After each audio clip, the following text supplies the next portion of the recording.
السلام علیکم دوستان.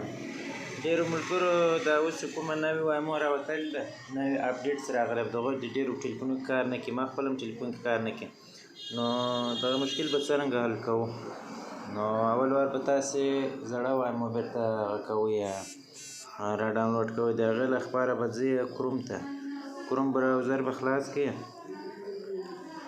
د خلاصولو وروسته به دلته یو سافټویر نوم ورته ولیکئ، اپټوایډ په نامه باندې وینئ، دا سپیلنګ یې سم وګورئ، اپټوایډ په نامه، او بعد سرچ پې ووهئ. سرچ مو وواهه دغه سافټویر دا سرور سافټویر به دا اوکې کړئ، داسې اوکې شو، دا سر ډاونلوډ به ووهئ، ډاونلوډ چې کړئ، یو منټ ډاونلوډ روان ده. دا کته کلیک هیر چې ووهئ، دا نه ده کلیک هیر، دا لاندې وال دوم چې کوم ده، دا به دا کلیک کړئ، ډاونلوډ یې اوکې کړئ، دا به دا خلاص کړئ، وکتلای هم شئ دلته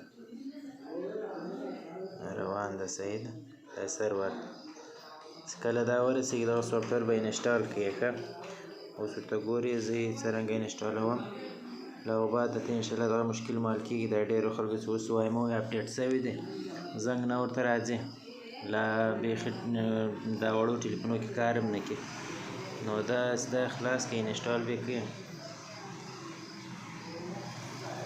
اپټوایډ په نام باندې اپ ته، دا په پلی سټور ګوګل سټور کوم پلی سټور ده په هغو کې نه پیدا کېږي. نو کرومه چې به یې ډاونلوډ کوئ لکه څه وړ ما در وکړو،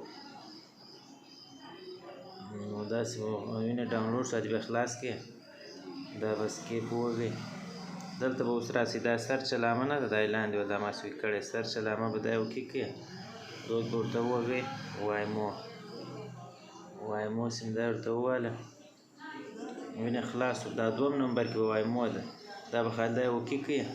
اوس اپډیټ نه ووهئ، ما اوس اپډیټ ته ولاړه، پوه شوې، دا اولډ ورشن به ووهئ، دا نه ده زه چې لاس پیدا ده کوم، اولډ ورشن چې مو اوکې کړو، دوی کې به دا اوله نه، دا دومه، دا دغه درېیمه، دوی کې به یې وډاونلوډ کړئ، پوه شوې.